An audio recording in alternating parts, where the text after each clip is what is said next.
Hello' everyone, আপোনালোকক মোৰ Assam all exam study YouTube চেনেলটোতে স্বাগতম জনাইছোঁ। আহি থকা দিনবোৰত হ'ব লগা ADRE third grade fourth grade আৰু লগতে আছাম পুলিচৰ হ'ব লগা এক্সামবিলাকত লগা জিকেসমূহৰ ওপৰত সম্ভাৱনীয় কুৱেশ্যনৰ ওপৰত আজি মই ভিডিঅ'টো আপোনালোকৰ মাজলৈ লৈ আহিছোঁ। ইয়াৰ পৰা আপোনালোকৰ এক্সামবিলাকত যথেষ্টখিনি সহায় হ'ব আৰু ইয়াৰ পৰা বিভিন্ন ধৰণৰ কুৱেশ্যন কমন থাকিব বুলি মই বিশ্বাস ৰাখোঁ। গতিকে আপোনালোকে ভিডিঅ'টো স্কিপ নকৰাকৈ শেষলৈকে চাওক। তেন্তে ব'লক আজি ভিডিঅ'টো আমি আৰম্ভ কৰোঁ। The first question is tsunamis are caused in the tsunami সংঘটিত হোৱা অঞ্চল হৈছে। ইয়াৰ অপশ্যনসমূহ হ'ল অপশ্যন নং A oceans, B high mountain, C desert, D deep forest. আৰু ইয়াৰ শুদ্ধ উত্তৰ হ'ল অপশ্যন নং এ অ'চেন্স, অৰ্থাৎ চুনামি সংঘটিত হোৱা অঞ্চল হৈছে মহাসাগৰ। Next question, which of the following word does not appear in the preamble of the constitution of India. ভাৰতীয় সংবিধানৰ প্ৰস্তাৱনাত নিম্নলিখিত কোনটো শব্দ সন্নিৱিষ্ট নাই? ইয়াৰ অপশ্যনসমূহ হ'ল অপশ্যন নং A secular, B federal, C democratic, D socialist. আৰু ইয়াৰ শুদ্ধ উত্তৰ হ'ল অপশ্যন নং বি ফেডাৰেল, অৰ্থাৎ ভাৰতীয় সংবিধানৰ প্ৰস্তাৱনাত ফেডাৰেল শব্দটো সন্নিৱিষ্ট কৰা হোৱা নাই। Next question, the ancient tradition of exchanging good for goods trade without currency is.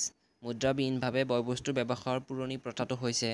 ইয়াৰ অপশ্যনসমূহ হ'ল অপশ্যন নং A Paik system, B banking system, C barter system, D ryot system.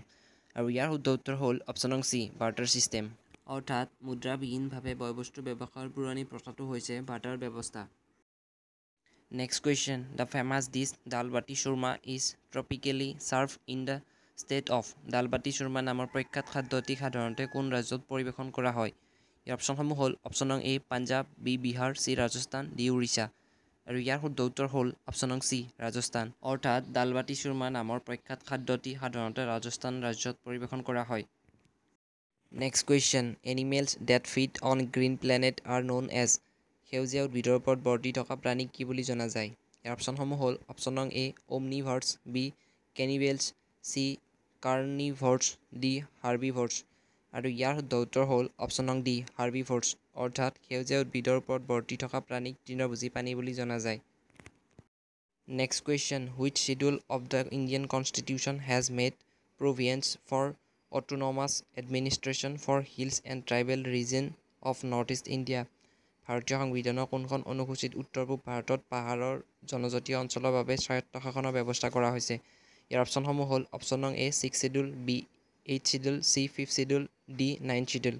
আৰু ইয়াৰ শুদ্ধ উত্তৰ হ'ল অপশ্যন নং এ ছিক্স শিডিউল, অৰ্থাৎ ভাৰতীয় সংবিধানৰ ষষ্ঠ অনুসূচীত উত্তৰ পূব ভাৰতত পাহাৰীয়া আৰু জনজাতীয় অঞ্চলৰ বাবে স্বায়ত্তশাসনৰ ব্যৱস্থা কৰা হৈছে। Next question, the capital city of Peru is. পেৰুৰ ৰাজধানী চহৰ হৈছে। ইয়াৰ অপশ্যনসমূহ হ'ল অপশ্যন নং A Bogota, B Havana, C Santiago, D Lima. আৰু ইয়াৰ শুদ্ধ উত্তৰ হ'ল অপশ্যন নং ডি লিমা, অৰ্থাৎ পেৰুৰ ৰাজধানী চহৰ হৈছে Lima. Next question, the national stock exchange is locate in. National stock এজেঞ্চিটি ক'ত অৱস্থিত? ইয়াৰ অপশ্যনসমূহ হ'ল অপশ্যন নং A Mumbai, B Hyderabad, C Kolkata, D New Delhi. আৰু ইয়াৰ শুদ্ধ উত্তৰ হ'ল অপশ্যন নং এ মুম্বাই, অৰ্থাৎ নেশ্যনেল ষ্টক এক্সচেঞ্জ অৱস্থিত মুম্বাই চহৰত। Next question, from the following list identify the hardware component that can be use to transfer file from one computer to another. এটা কম্পিউটাৰৰ পৰা আনটো কম্পিউটাৰলৈ ফাইলসমূহ স্থানান্তৰিত কৰিবলৈ ব্যৱহৃত হাৰ্ডৱেৰ উপাদানটো নিম্নলিখিত তালিকাৰ পৰা চিনাক্ত কৰা। ইয়াৰ অপশ্যনসমূহ হ'ল অপশ্যন নং A BIOS, B CPU, C hard disk, D USB flash drive. আৰু ইয়াৰ শুদ্ধ উত্তৰ হ'ল অপশ্যন নং ডি USB ফ্লেছ ড্ৰাইভ, অৰ্থাৎ এটা কম্পিউটাৰৰ পৰা আনটো কম্পিউটাৰলৈ ফাইলসমূহ স্থানান্তৰিত কৰিবলৈ ব্যৱহাৰ কৰা হাৰ্ডৱেৰৰ উপাদানটো হৈছে USB flash drive. Next question, the range which separate Indo Gangetic plains of northern India from the Deccan plateau of southern India is. উত্তৰ ভাৰতৰ সিন্ধু গাঙ্গেয় সমতল ভূমিক দক্ষিণ ভাৰতস্থিত দাক্ষিণাত্য মালভূমিৰ পৰা পৃথক কৰা পৰ্বতমালাটি হৈছে। ইয়াৰ অপশ্যনসমূহ হ'ল অপশ্যন নং এ Karakoram range, B ছাটপুৰা and Vindhya range, C Aravalli range, D ফিৰপ্ৰাঞ্জল range.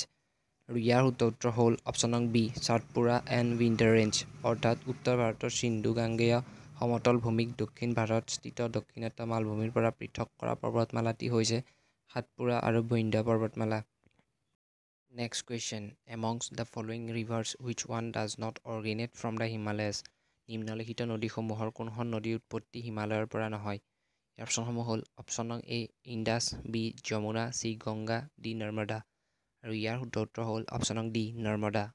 অৰ্থাৎ নৰ্মদা নদী হিমালয়ৰ পৰা উৎপত্তি হোৱা নদী নহয়।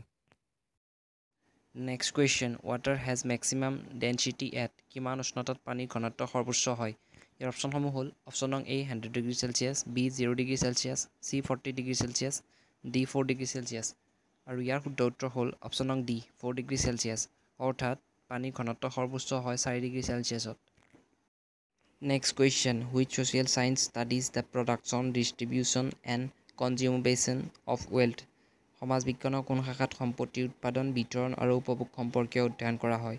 এই অপশ্যনসমূহ হ'ল অপশ্যন নং A commerce, B political science, C economics, D sociology.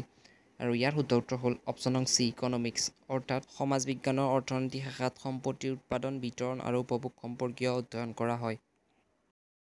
Next question, identify the normally radioactive material in the following list. নিম্নলিখিত তালিকাৰ পৰা স্বাভাৱিকভাৱে তেজস্ক্ৰিয় চিনাক্ত কৰা। ইয়াৰ অপশ্যনসমূহ হ'ল অপশ্যন নং A plutonium, B osmium, C germanium, D cadmium. আৰু ইয়াৰ শুদ্ধ উত্তৰ হ'ল অপশ্যন নং এ প্লুট'নিয়াম। অৰ্থাৎ প্লুট'নিয়াম স্বাভাৱিকভাৱে তেজস্ক্ৰিয় চিনাক্ত কৰা এক মেটেৰিয়েল হয়। Next question, the Durand line forms the dividing border between.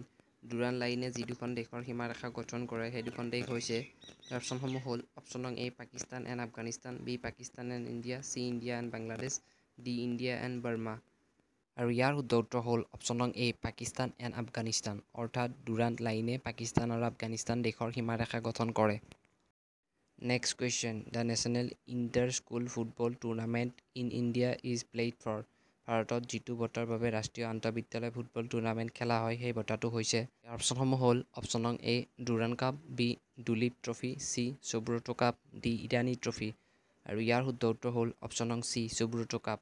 অৰ্থাৎ ভাৰতত সুব্ৰতো বঁটাৰ বাবে ৰাষ্ট্ৰীয় আন্তঃবিদ্যালয় ফুটবল টুৰ্ণামেণ্ট খেলা হয়। Next question, the first private bank of Assam set up in the year 1926 was. 1926 চনত স্থাপন কৰা অসমৰ সৰ্বপ্ৰথম ব্যক্তিগত খণ্ডৰ বেংকটো হৈছে। ইয়াৰ অপশ্যনসমূহ হ'ল অপশ্যন নং A Assam cooperative apex bank limited, B the Guwahati bank limited, C Assam Gramin Vikas bank, D Lakhimi Gaonlia bank. আৰু ইয়াৰ শুদ্ধ উত্তৰ হ'ল অপশ্যন নং B the Guwahati bank limited. অৰ্থাৎ 1926 চনত স্থাপন কৰা অসমৰ সৰ্বপ্ৰথম ব্যক্তিগত খণ্ডৰ বেংকটো হৈছে the Guwahati bank limited. Next question, who hold the position of the chairman of NITI আয়োগ। NITI আয়োগৰ পদৰ চেয়াৰমেনগৰাকী কোন? ইয়াৰ অপশ্যনসমূহ হ'ল অপশ্যন নং A prime minister of India, B governor reserve bank of India, C finance minister of India, D home minister of India. আৰু ইয়াৰ শুদ্ধ উত্তৰ হ'ল অপশ্যন নং A prime minister of India. অৰ্থাৎ নীতি আয়োগৰ পদৰ চেয়াৰমেনগৰাকী হ'ল প্ৰধানমন্ত্ৰী। Next question, which of the following location is not associate with the petroleum sector. নিম্নলিখিত কোনটো স্থান পেট্ৰলিয়াম খণ্ডৰ সৈতে জড়িত নহয়? ইয়াৰ অপশ্যনসমূহ হ'ল অপশ্যন নং A Duliajan, B Bongaigaon, C Nazira, D Margherita. আৰু ইয়াৰ শুদ্ধ উত্তৰ হ'ল অপশ্যন নং ডি মাৰ্ঘেৰিটা। অৰ্থাৎ পেট্ৰলিয়াম খণ্ডৰ সৈতে জড়িত নোহোৱা স্থানটো হ'ল Margherita. Next question, which country was first to implement good and service tax GST। কোনখন দেশত সৰ্বপ্ৰথমে পণ্য সেৱা কৰ GST ৰূপায়ণ কৰা হৈছিল? ইয়াৰ অপশ্যনসমূহ হ'ল অপশ্যন নং A Germany, B Canada, C France, D USA। আৰু ইয়াৰ শুদ্ধ উত্তৰ হ'ল অপশ্যন নং চি ফ্ৰান্স। অৰ্থাৎ ফ্ৰান্স দেশত সৰ্বপ্ৰথমে পণ্য সেৱা GST ৰূপায়ণ কৰা হৈছিল। Next question, as of January 2022 the state which has the maximum number of seat in the Rajya Sabha is. 2022 চনৰ জানুৱাৰী মাহ অনুযায়ী ৰাজ্যসভাত সৰ্বোচ্চ সংখ্যক আসন থকা ৰাজ্যখন হৈছে। ইয়াৰ অপশ্যনসমূহ হ'ল অপশ্যন নং এ Karnataka, B Rajasthan, C Madhya Pradesh, D Uttar Pradesh. আৰু ইয়াৰ শুদ্ধ উত্তৰ হ'ল অপশ্যন নং ডি উত্তৰ প্ৰদেশ। অৰ্থাৎ 2022 চনৰ জানুৱাৰী মাহ অনুযায়ী ৰাজ্যসভাত সৰ্বোচ্চ সংখ্যক আসন লাভ কৰা ৰাজ্যখন হৈছে Uttar Pradesh. Next question, Hiuen Tsang visited India during the reign of the king. কোনজন ৰজাৰ ৰাজত্বকালত হিউৱেন চাঙে ভাৰত ভ্ৰমণ কৰিছিল? ইয়াৰ অপশ্যনসমূহ হ'ল অপশ্যন নং A Harshavardhana, B Vishnugupta, C Ashoka, D Samudragupta. আৰু ইয়াৰ শুদ্ধ উত্তৰ হ'ল অপশ্যন নং এ হৰ্ষবৰ্ধন। অৰ্থাৎ হৰ্ষবৰ্ধনৰ ৰাজত্বকালত হিউৱেন চাঙে ভাৰত ভ্ৰমণ কৰিছিল। তেন্তে আজিলৈ ইমানখিনি আছিল জিকে ওপৰত ইম্পৰ্টেণ্ট কুৱেশ্যন। যদি ভিডিঅ'টো ভাল পালে আপোনালোকে এটা লাইক কৰিব, কমেণ্ট কৰিব আৰু যদি পাৰে বন্ধুবৰ্গৰ সৈতে শ্বেয়াৰ কৰি দিব। তেন্তে লগ পাম নতুন এটা ভিডিঅ'ত নতুন কিছুমান ইম্পৰ্টেণ্ট কুৱেশ্যনৰ সৈতে আপোনালোকক আকৌ এবাৰ, যিবিলাক কুৱেশ্যনে আপোনালোকৰ এক্সামবিলাকত যথেষ্টখিনি সহায় কৰিব। মাত্ৰ আপোনালোকে মোৰ চেনেলটোৰ সৈতে জড়িত হৈ থাকিব।